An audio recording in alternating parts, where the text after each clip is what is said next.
Greenhouse gases from human activities are the most significant driver of observed climate change since the mid-20th century. The following indicators in this chapter characterize emissions of the major greenhouse gases resulting from human activities, the concentration of these gases in the atmosphere, and how emissions and concentrations have changed over time. When comparing emissions of different gases, these indicators use a concept called global warming potential to convert amounts of other gases into carbon dioxide equivalents. As greenhouse gas emissions from human activities increase, they build up in the atmosphere and warm the climate, leading to many other changes around the world in the atmosphere, on land, and in oceans. Because many of the major greenhouse gases stay in the atmosphere for tens to hundreds of years after being released, their warming effects on the climate persist over long periods of time and therefore can affect both present and future generations. In the United States, greenhouse gas emissions caused by human activities decreased by 7% from 1990 to 2020. Since 2005, however, total U.S. greenhouse gas emissions have decreased by 20%. Carbon dioxide accounts for most of the nation's emissions and most of the decrease since 1990. Transportation is the largest source of greenhouse gas emissions in the United States, followed by electricity generation. Emissions per person have decreased slightly in the last few years. Worldwide, net emissions of greenhouse gases from human activities increased by 43% from 1990 to 2015. Emissions of carbon dioxide, which account for about three-fourths of total emissions, increased by 51% over this period. As with the United States, the majority of the world's emissions result from transportation, electricity generation, and other forms of energy production and use. Climate forcing refers to a change in the Earth's energy balance, leading to either a warming or cooling effect over time. An increase in atmospheric concentration of greenhouse gases produces a positive climate forcing or warming effect. From 1990 to 2019, the total warming effect from greenhouse gases added by humans to the Earth's atmosphere increased by 45%. The warming effect associated with carbon dioxide alone increased by 36%. In 2020, U.S. greenhouse gas emissions totaled 5,981 million metric tons of carbon dioxide equivalents. This total represents a 7% decrease since 1990 and a 20% decrease since 2005. A number of factors influence the quantities of greenhouse gases released into the atmosphere, including economic activity, population, consumption patterns, energy prices, land use, and technology. For the United States, during the period of 1990 to 2020, emissions of carbon dioxide, the primary greenhouse gas emitted by human activities, decreased by 8%. Also during that period, methane emissions decreased by 17% as reduced emissions from landfills, coal mines, and natural gas systems more than offset increases in emissions from activities such as livestock production. During that time period, nitrous oxide emissions, predominantly from agricultural soil management practices, such as the use of nitrogen as fertilizer, decreased by 5%. And finally, during that same time period, emissions of fluorinated gases such as hydrofluorocarbons, petrofluorocarbons, sulfur hexafluoride, and nitrogen trifluoride, released as a result of commercial, industrial, and household uses, increased by 90%. U.S. greenhouse gas emissions decreased from 2019 to 2020 by 9%. This sharp decline is largely due to the impacts of the COVID-19 pandemic on travel and economic activity. However, the decline also reflects the combined impacts of long-term trends in many factors, including population, economic growth, energy markets, technological changes including energy efficiency, and the carbon intensity of energy fuel choices. Among the various sectors of the U.S. economy, electricity generation or power plants accounts for the largest share of historical emissions, 32% of total greenhouse gas emissions since 1990. Transportation has historically been the second largest sector, accounting for 28% of emissions since 1990. And transportation has been the largest sector since 2017. Water vapor is the most abundant greenhouse gas in the atmosphere. Human activities have only a small direct influence on atmospheric concentrations of water vapor, primarily through irrigation and deforestation, so it is not included as a regular indicator of greenhouse gases. The surface warming caused by human production of other greenhouse gases, however, leads to an increase in atmospheric water vapor because warmer temperatures make it easier for water to evaporate and stay in the air in vapor form. This creates a positive feedback loop in which warming leads to more warming. Carbon dioxide is emitted primarily through the burning of fossil fuels such as oil, natural gas, and coal, solid waste, and trees and wood products. Changes in land use also play a role. Deforestation and soil degradation add carbon dioxide to the atmosphere, while forest regrowth takes it out of the atmosphere. Concentrations of carbon dioxide and other greenhouse gases in the atmosphere have increased since the beginning of the industrial era. Almost all of this increase is attributable to human activities. Historical measurements show that the current global atmospheric concentrations of carbon dioxide are unprecedented compared with the past 800,000 years, even after accounting for natural fluctuations. Carbon dioxide's lifetime cannot be represented by a single value because the gas is not destroyed over time, but instead moves along different paths, parts of the ocean, atmosphere, and land system. Some of the excess carbon dioxide is absorbed quickly, for example, by the ocean surface, but some will remain in the atmosphere for thousands of years, due in part to the very slow process by which carbon is transferred to ocean sediments. Global energy-related carbon dioxide emissions grew by 0.9% or 321 megatons in 2022, reaching a new high of over 36.8 gigatons.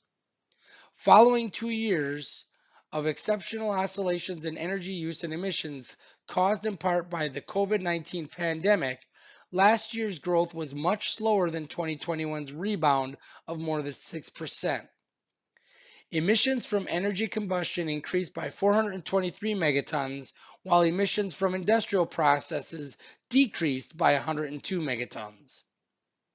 In a year marked by energy price shocks, rising inflation, and disruptions of traditional fuel trade flows, global growth in emissions was lower than feared, despite gas to coal switching in many countries. Increased deployment of clean energy technologies such as renewables, electric vehicles, and heat pumps helped prevent an additional 550 megatons of carbon dioxide emissions. Industrial production curtailment, particularly in China and Europe, also averted additional emissions.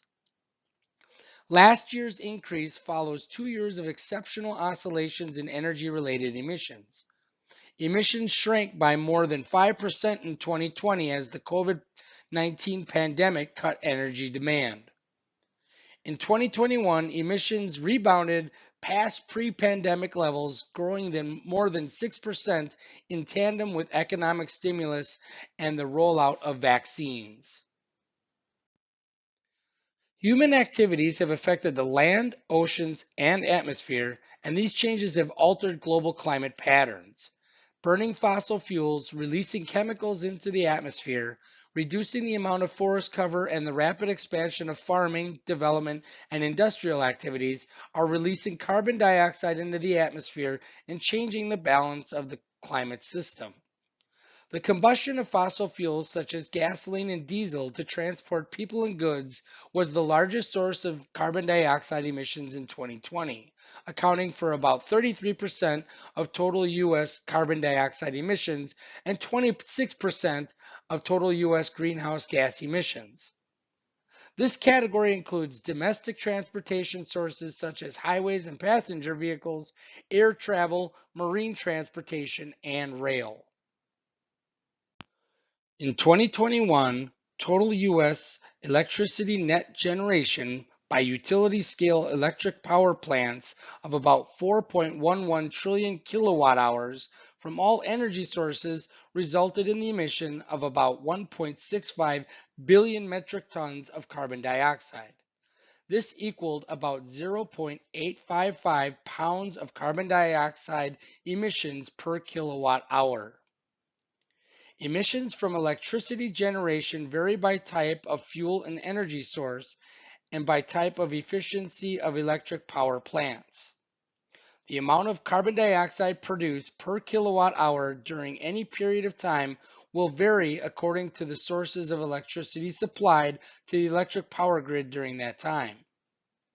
Therefore, electricity-related carbon dioxide emissions and carbon dioxide emission factors will vary hourly, daily, monthly, and annually. The U.S. Energy Information Administration publishes a carbon dioxide emission estimates related to electricity generation on a monthly and annual basis. In 2021, utility-scale electric power plants that burn coal, natural gas, and petroleum fuels were the sources of about 61% of total U.S. utility-scale electricity generation, but they accounted for 99% of U.S. carbon dioxide emissions associated with utility-scale electrical power generation. The other 1% of carbon dioxide emissions were from other fuel and gases derived from fossil fuels and some types of geothermal power plants. Carbon dioxide is produced as a byproduct of a chemical conversion process used in the production of clinker, a component of cement. This accounts for about 3% of all carbon dioxide released into the atmosphere. In this reaction, limestone is converted to lime and produces carbon dioxide as a byproduct. Greenhouse gases can be produced as a byproduct from chemical processes. For example, carbon dioxide can be emitted during the production of ammonia, which is used for purifying water supplies, cleaning products, and as a refrigerant and used in the production of many materials, including plastic, fertilizers, pesticides, and textiles. Chemical and petrochemical manufacturing also produces emissions from energy inputs. This accounts for about 2.2% of all carbon dioxide released into the atmosphere. Methane is emitted during the production and transport of coal, natural gas, and oil. Methane emissions also result from livestock and other agricultural practices, land use, and by the decay of organic waste in municipal solid waste landfills. Domestic livestock such as cattle, swine, sheep, and goats produce methane as part of their normal digestive process. Also, when animal manure is stored or managed in lagoons or holding tanks, methane is produced. The agricultural sector is the largest source of methane emissions in the United States. Natural gas and petroleum systems are the second largest source of methane emissions in the United States. Methane is the primary component of natural gas.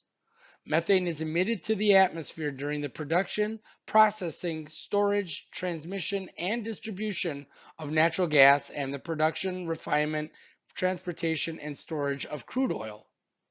Coal mining is also a source of methane emissions. Methane is generated in landfills as waste decomposes and in the treatment of wastewater. Landfills are the third largest source of methane emissions in the United States.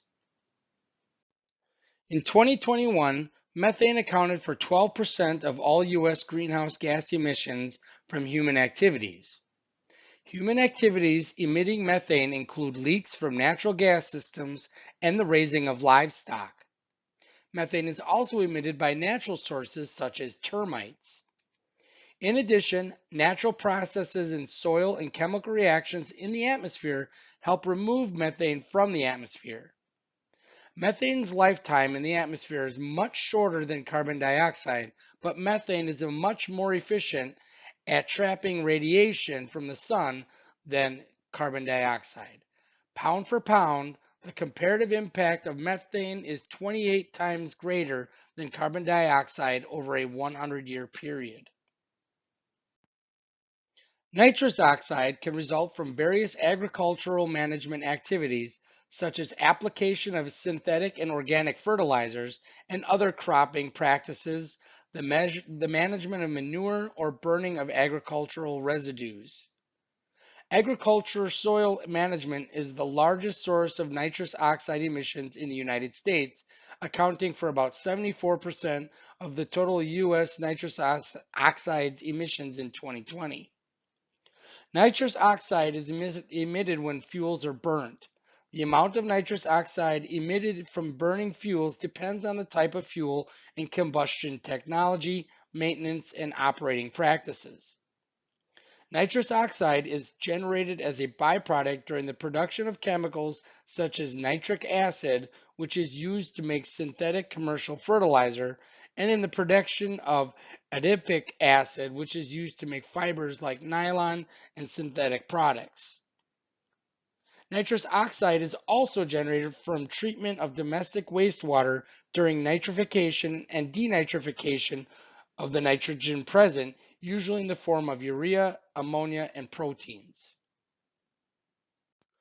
Nitrous oxide emissions in the United States decreased by 3% between 1990 and 2021.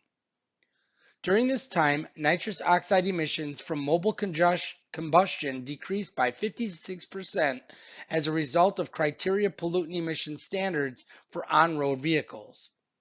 Nitrous oxide emissions from agricultural soils have varied during this period and were about the same in 2021 as in 1990. There are a number of ways to reduce emissions of nitrous oxide, including in agriculture, the application of nitrogen fertilizers that accounts for the majority of nitrous oxide emissions in the United States. Emissions can be reduced by reducing nitrogen-based fertilized applications and applying these fertilizers more efficiently, as well as modifying a farm's manure management practices. In the automobile sector, nitrous oxide is a byproduct of fuel combustion, so reducing fuel consumption in motor vehicles and secondary sources can reduce emissions. Additionally, the introduction of pollution control technologies such as catalytic converters to reduce exhaust pollutants from passenger cars can also reduce emissions of nitrous oxide. Nitrous oxide is generally emitted from industry through fossil fuel combustion, so technological upgrades and fuel switching are effective ways to reduce industry emissions of nitrous oxide. And finally, the production of nitric acid and adipic acid result in nitrous oxide emissions that can be reduced through technological upgrades and use of abatement equipment. Unlike many other greenhouse gases, fluorinated gases have no significant natural sources and come almost entirely from human-related activities. They are emitted through their use as substitutes for ozone-depleting substances such as refrigerants, and through a variety of industrial processes such as aluminum and semiconductor manufacturing. Many fluorinated gases have very high global warming potential, or GWPs, relative to other greenhouse gases. So small atmospheric concentrations can nevertheless have large effects on global temperatures. They can also have long atmospheric lifetimes, in some cases lasting thousands of years. Like other long-lived greenhouse gases, most fluorinated gases are well mixed in the atmosphere, spreading around the world after they are emitted. Many fluorinated gases are removed from the atmosphere only when they are destroyed by sunlight in the upper atmosphere. In general, Fluorinated gases are the most potent and longest lasting type of greenhouse gases emitted by human activities. Hydrofluorocarbons are used as refrigerants, aerosol propellants, foam blowing agents, solvents, and fire retardants. The major emission source of these compounds is in their use as refrigerants, for example, in air conditioning systems in both vehicles and buildings. These chemicals were developed as a replacement for chlorofluorocarbons, or CFCs, and hydrochlorofluorocarbons, or HCFCs, because they do not deplete the stratospheric ozone layer. CFCs and HCFCs are also greenhouse gases. However, their contribution is not included because they are being phased out under an international agreement. Overall, fluorinated gas emissions in the United States have increased by 105% between 1990 and 2021. This increase has been driven by a 349% increase in emissions of hydrofluorocarbons since 1990, as they have been widely used as a substitute for ozone depleting substances. Emissions of petrofluorocarbons and sulfur hexafluoride have declined during this time due to emission reduction efforts in the aluminum production industry and the electrical transmission and distribution industry. Because most fluorinated gases have a very long atmospheric lifetime, it will take many years to see a noticeable decline in current concentrations. There are, however, a number of ways to reduce emissions of fluorinated gases, including the refrigerants used by businesses and residents emit fluorinated gases. Emissions can be reduced by better handling of these gases and use of substitutes with lower global warming potentials and other technological improvements. Industrial emitters of fluorinated gases can reduce emissions by adopting fluorinated gas capture and destruction processes, optimizing production to minimize emissions, and replacing these gases with alternatives. Sulfur hexafluoride is an extremely potent greenhouse gas that is used for several purposes when transmitting electricity through a power grid. The EPA is working with the industry to reduce emissions through the Sulfur Hexafluoride Emissions Reduction Partnership for Electric Power Systems, which promotes leak detection and repair, use of recycling equipment, and consideration of alternative technologies that do not use sulfur hexafluoride. Hydrofluorocarbons are released through the leakage of refrigerants used in vehicle air conditioning systems. Leakage can be reduced through better system components and through the use of alternative refrigerants with lower global warming potential than those presently used.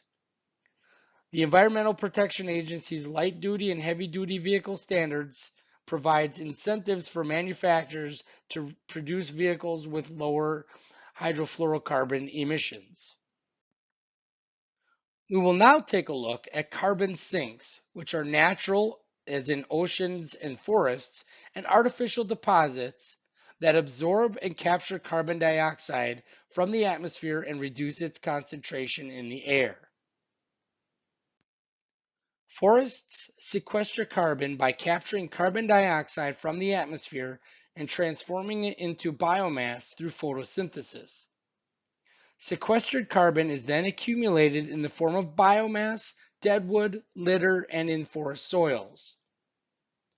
Release of carbon from forest ecosystems results from natural processes such as respiration and oxidation, as well as deliberate or unintended results of human activities such as harvesting, fires, and deforestation.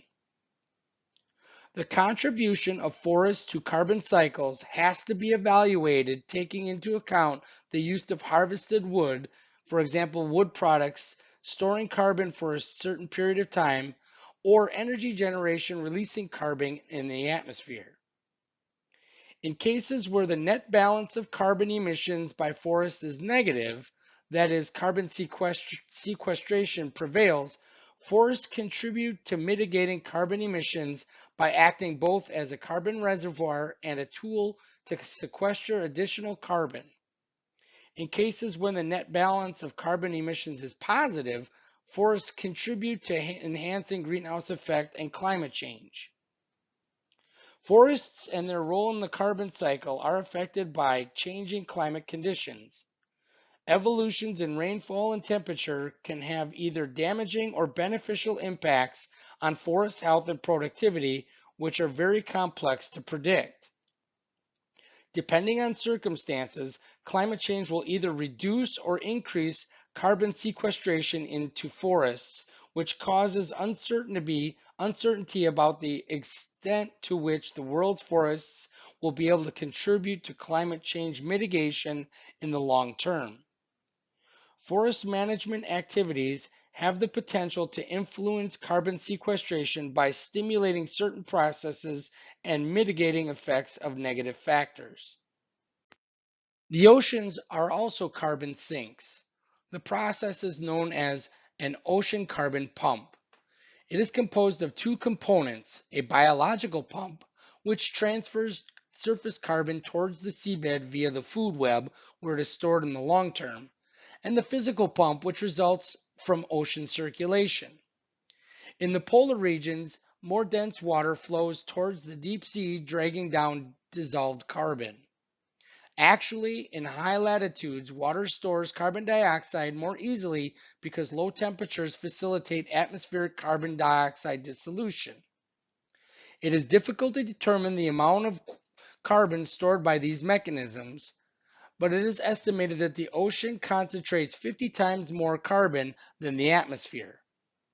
For some scientists, the deep sea and its water column may be the largest carbon sink on Earth, but its large-scale future is still unknown. When talking about carbon storage, the notion of time is crucial. The physical pump acts on another time scale. It is less sensitive to disturbances, but is affected on long-term basis. Once the machine is activated, it will be difficult to stop. The carbon transferred to the deep sea due to ocean circulation is temporarily removed from the surface cycle, but this process is rather poorly quantified. Also, after a journey of several hundred years, what will this carbon become when these waters resurface? The biological pump relies on an ecosystem's good health. In the high seas, for example, the planktonic ecosystem is a major player. All organic materials that reach the bottom participate in the biological pump, and when conditions permit it, they also participate in oil formation. Calcium-containing materials such as coccolithophores and microscopic one-celled algae participate in subtracting carbon from the natural cycle. When they die, they generate a vertical net flux of carbon. This carbon can then be stored in the deep sea for long geological periods. Coral reefs cover an area of 284,300 square kilometers, which is less than 0.1% of the ocean's surface area. Yet they are among the most diverse ecosystems, hosting thousands of species of organisms. Corals are able to capture, release, and accumulate carbon in different forms and through multiple mechanisms, such as photosynthesis performed by cellular respiration and calcification. The quantity of carbon fixed through photosynthesis is approximately the same as the one released by corals' respiration. Therefore, the net effect of carbon involved in these processes is estimated to be near zero. Coral reefs release 1.86 megatons of carbon per year by means of calcification, but they are also able of storing between 70 to 90 megatons of carbon per year by the accumulation of their skeleton. Let's take a look at several of the key indicators used to show climate change is taking place and how this impacts various facets of our lives. March 20th of 2023 marked the release of the final installment of the Intergovernmental Panel on Climate Change, or IPCC, Sixth Assessment Report, an 8-year-long undertaking from the world's most authoritative scientific body on climate change. Drawing on the findings of 234 scientists on the physical science of climate change, 270 scientists on the impacts and adaptation and vulnerability to climate change, and 278 scientists on climate change mitigation, this IPCC synthesis report provides the most comprehensive, best available scientific assessment of climate change. It also makes for grim reading. Across nearly 8,000 pages, the report details the devastating consequences of rising greenhouse gas emissions around the world, the destruction of homes, the loss of livelihoods, and the fragmentation of communities, for example, as well as the increasingly dangerous and irreversible risks should we fail to change course.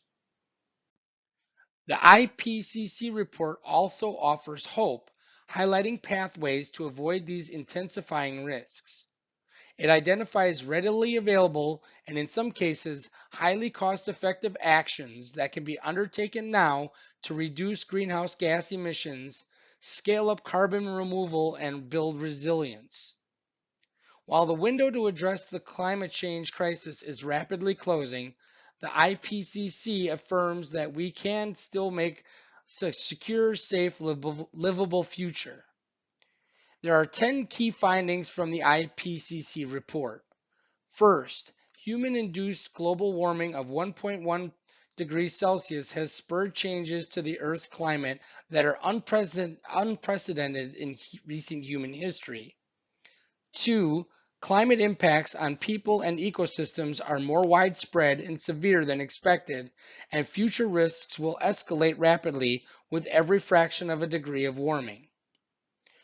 3, adaptation measures can effectively build resilience, but more finance is needed to scale solutions. 4, some climate impacts are already so severe they cannot be adapted to, leading to losses and damages. 5, global greenhouse gas emissions peak before 2025 in 1.5 degrees Celsius aligned pathways.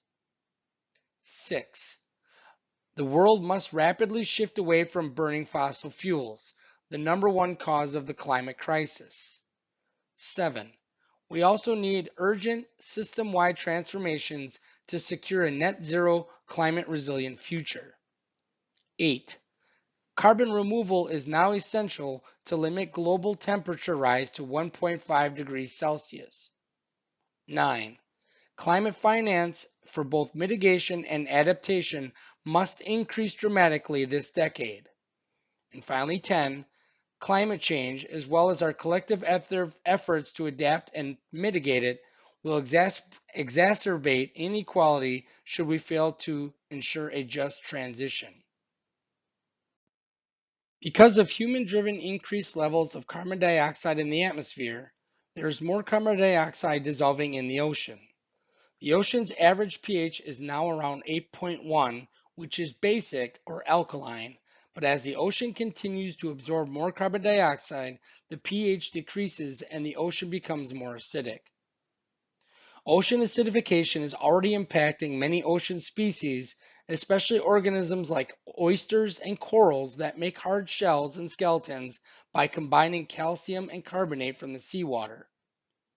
However, as the ocean acidification increases, there is less available carbonate with excess hydrogen, resulting in less of material available for calcifying organisms to build and maintain their shells, skeletons, and other calcium carbonate structures.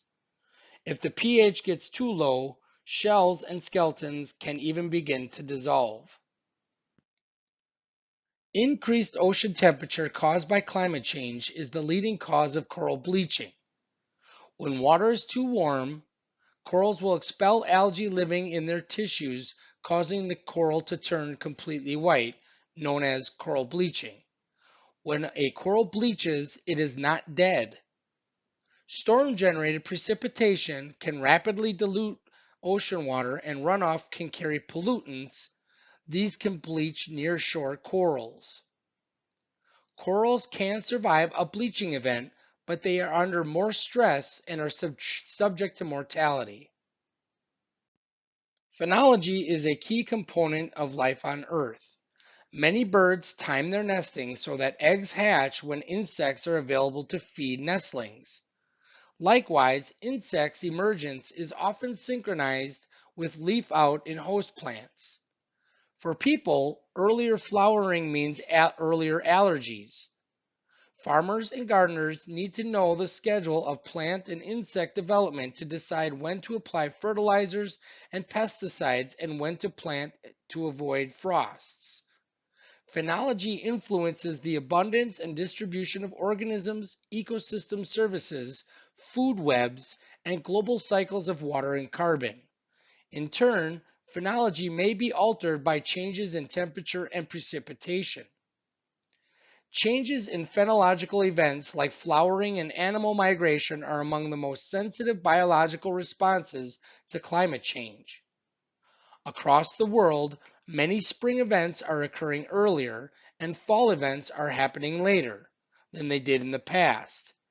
However, not all species are changing at the same rate or direction, leading to mismatches.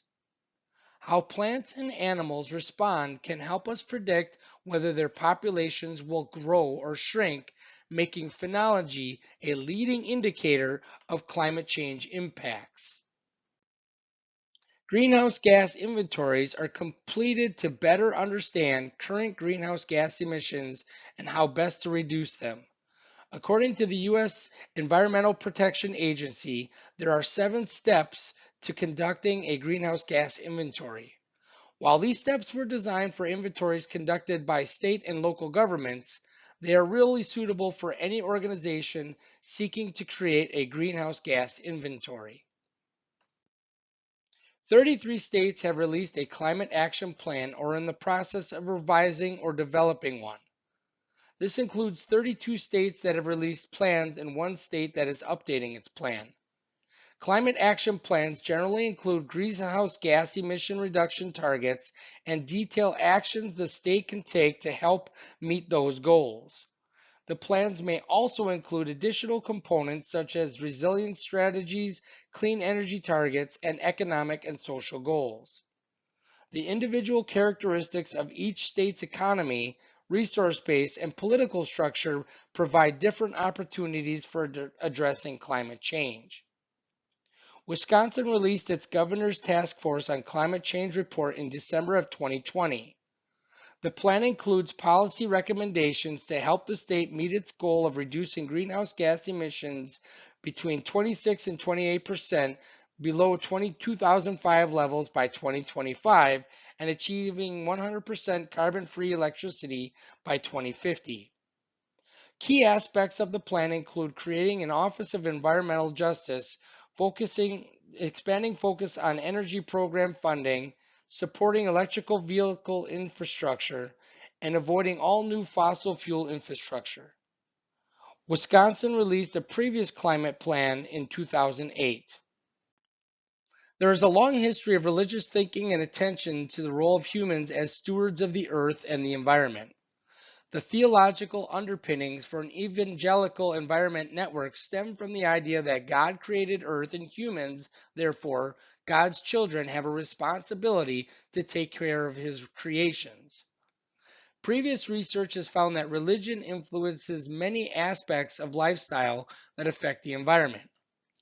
These include childbearing decisions and the use of contraceptives and resulting effects on population growth, risk behaviors and use of health services, such as what affects life expectancy, whether people see climatic change as human based or related to forces beyond human control, consumption patterns, and thereby use of natural resources and emissions of greenhouse gases, and willingness to take actions to abate environmental degradation. Indications are that religious affiliation relates to greenhouse gas emissions, energy use, and gross domestic product on a global scale. Countries with more emissions and greater gross national product tend to be less religious and have less population growth and to be better prepared for environmental challenges. Conversely, countries with a greater proportion of religious affiliated tend to have younger populations, higher environmental risks, lower gross domestic product, and lower preparedness levels. The drive for sustainability is being increasingly seen within the art world, from museums and galleries pushing to be more sustainable in their approach, to artists exploring themes of sustainability and climate change within their practice. The ability for art to connect people with challenging topics by being emotive, tangible, and accessible is crucial within the climate conversation. It can speak more eloquently than propaganda because it can inject emotion into facts. This points to the emotive charge that art can have, which, in the case of climate change, art must inject emotions of hope, a desire for change, and empowerment into the bleak facts that circulate around climate change.